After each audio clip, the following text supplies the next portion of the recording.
श्री गणेशाय नमः। गुरुर्ब्रह्मा गुरुर्विष्णु गुरुर्देवो महेश्वर गुरु साक्षात् परब्रह्म तस्मै श्री गुरुवे नमः। त्वमेव माता च पिता त्वमेव त्वमेव बन्धु च सखा त्वमेव त्वमेव विद्या द्रविडं त्वमेव त्वमेव सर्वं मम देव देव। यहाँ से चौथा अध्याय प्रारंभ होता है। इस अध्याय में संन्यास दीक्षा से पूर्व की आहनिक विधि का वर्णन किया गया है। शिवजी बोले, हे महादेवी, अब मैं आपके ऊपर स्नेह के कारण संप्रदायों के अनुसार संन्यास लेने से पूर्व के आहनिक कर्म का वर्णन करूंगा।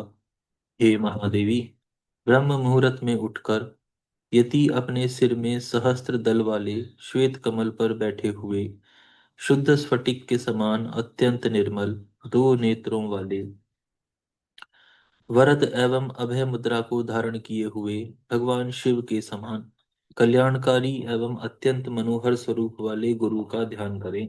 उसके अनंतर मानसिक भावों से लाए गए गंध आदि से क्रमशः पूजन करके हाथ जोड़कर गुरु को नमस्कार करें।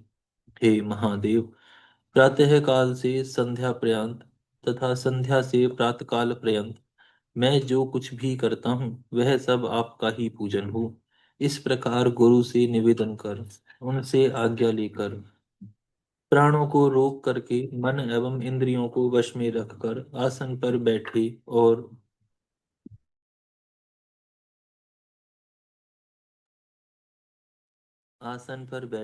और मूलाधार से ब्रह्मरंध्र पर्यंत ब्रह्मरंध्र पर्यंत छह चक्रों का अध्ययन करे। उनके मध्य में करोड़ों विद्युत के समान कांति वाले सर्व तेजोमय सच्चिदानंद स्वरूप निर्गुण निर्विकार पर ब्रह्म रूप मुझ सदाशिव का चिंतन करें। उसके अनंतर उस बुद्धिमान को चाहिए कि वह मैं ही हूँ। इस प्रकार मेरे साथ एकता का अनुभव करके बाहर निकलकर सुविधानुपूर्वक दूर चला जाए। वह बुद्धिमान शिष्य वस्त्र से नासिका तथा सिर को ढककर पृथ्वी पर तृण रखकर विधिवत शौच करके वहां से उठकर शिष्ण को हाथ से पकड़े हुए जलाशय की ओर जाए और उचित रीति से जल लेकर सावधान हो विधि पूर्वक शुद्धि करे। पुनः हाथ पैर धोकर ओम इस मंत्र का स्मरण करता हुआ दो बार आचमन करके मौन धारण कर उत्तराभिमुख हो दंता धावन करे।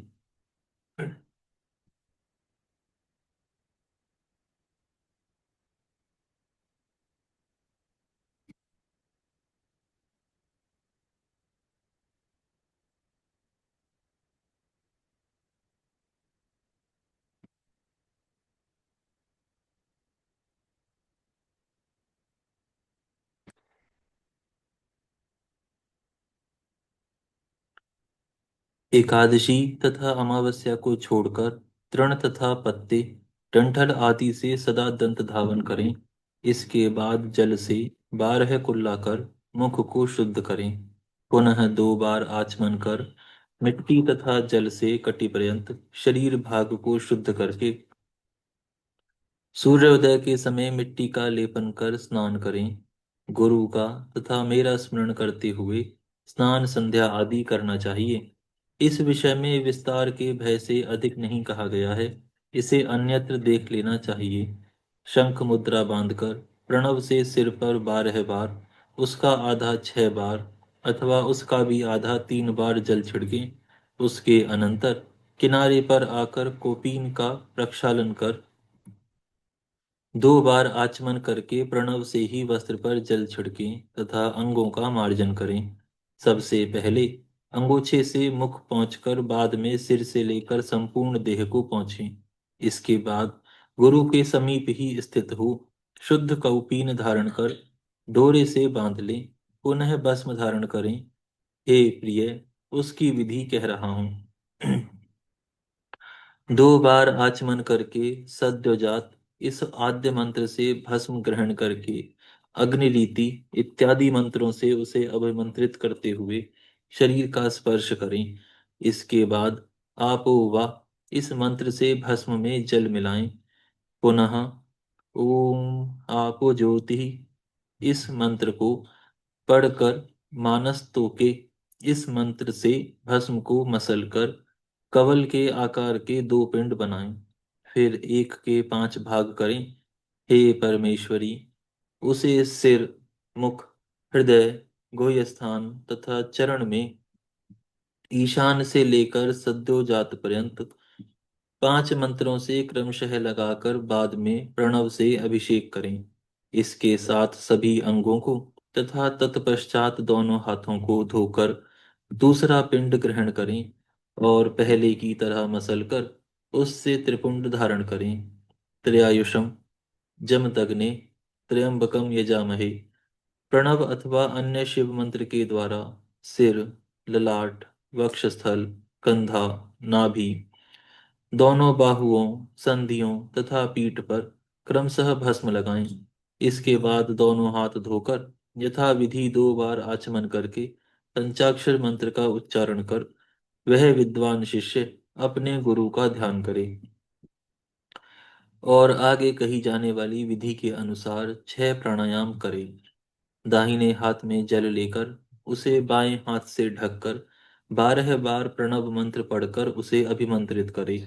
इसके बाद 3 बार उसे अपने सिर पर छिड़ककर 3 बार उसका पान करे और एकाग्र मन से सूर्यमंडल में स्थित सर्व तेजोमयी 8 भुजा वाले 4 मुख से युक्त अर्धनारीश्वर अद्भुत स्वरूप वाले संपूर्ण आश्चर्यमय गुणों से युक्त तथा सभी अलंकारों से सुशोभित ओमकार रूपी ईश्वर का ध्यान करें।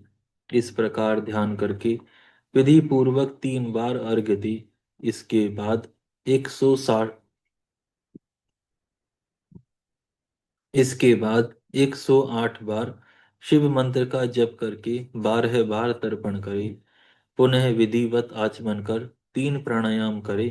तदनंतर मन से शिव जी का स्मरण करते हुए पूजा स्थान में आए। वहां द्वार पर दोनों पैर धो करके मौन होकर 2 बार आचमन करे। बुद्धिमान को चाहिए कि दाहिना चरण आगे करके पूजा मंडप में विधिवत प्रवेश करे और वहां क्रम से मंडल की रचना करे।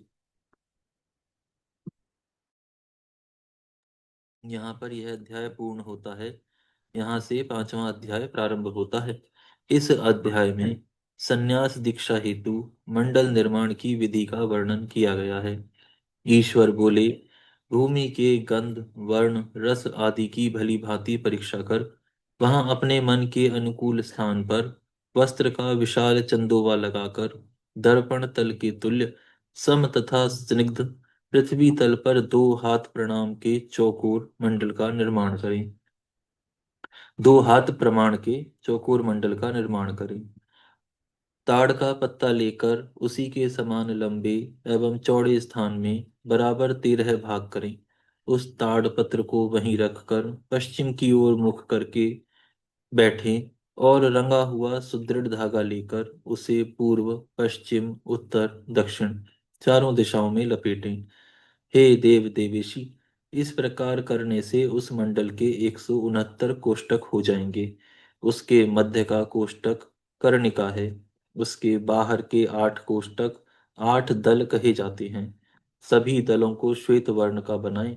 कर्णिका को पीले रंग से रंगना चाहिए और उसके चारों ओर लाल रंग का व्रत बनाकर हे सुरेश्वरी, उस अष्टदल कमल के दलों के दाहिनी ओर से आरंभ करके दलों के संधि स्थान को क्रमशः लाल तथा काले रंग से रंगना चाहिए। कर्णिका में प्रणवार्थ को प्रकाशित करने वाला यंत्र लिखे। पुनः नीचे की ओर पीठ और उसके ऊपर श्री कंठ लिखकर उसके ऊपर अमरेश, मध्य में महाकाल और महाकाल के मस्तक के समीप दंड लिखकर फिर ईश्वर को लिखें।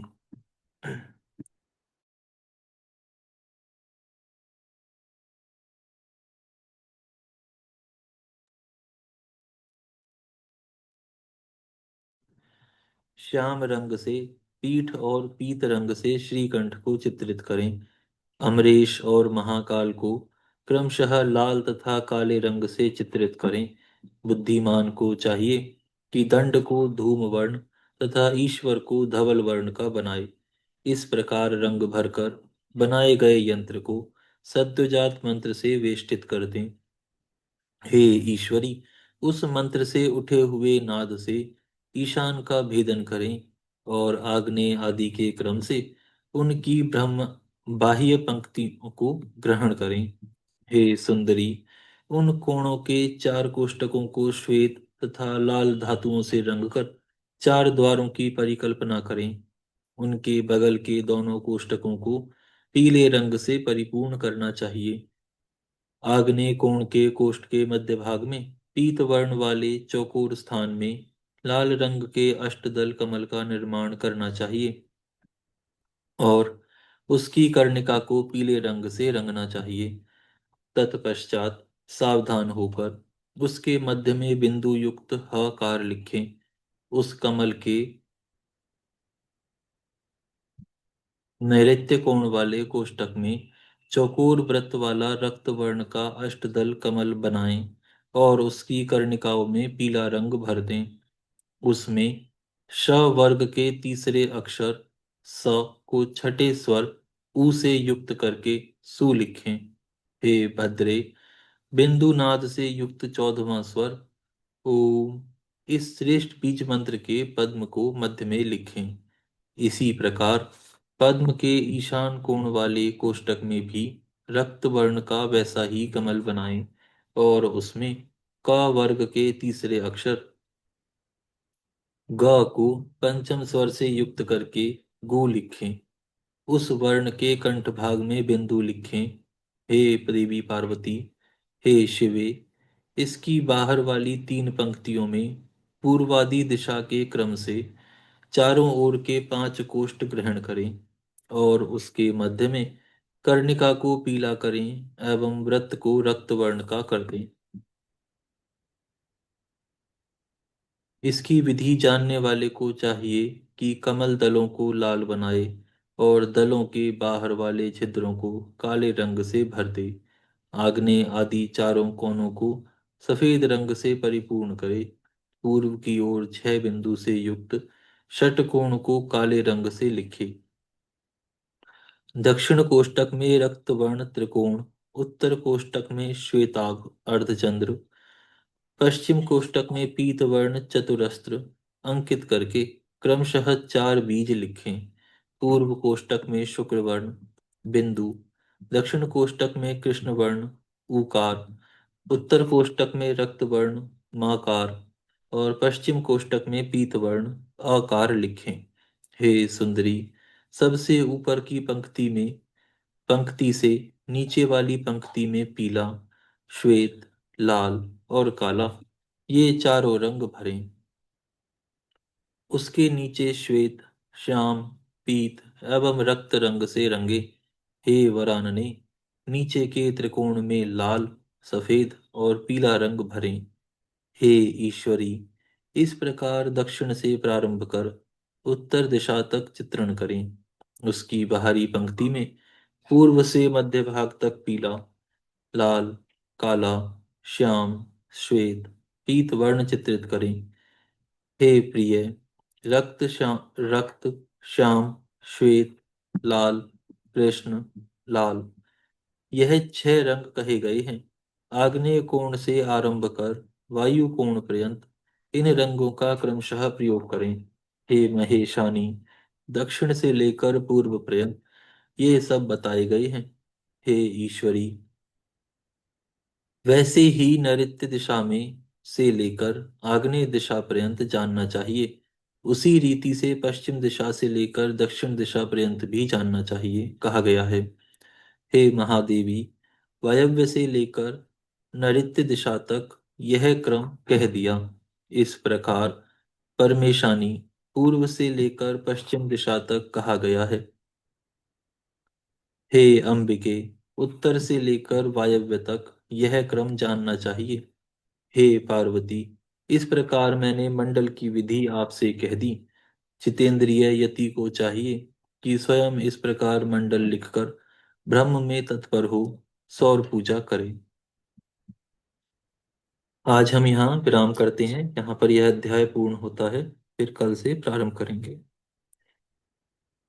हे गौ माता, आप सभी देवताओं की माता, सभी पुण्यों का पुण्य, सभी तीर्थों का तीर्थ हैं। हम सभी आपको दंडवत प्रणाम करते हैं। आपकी कृपा हम सभी पर सदैव बनी रहे।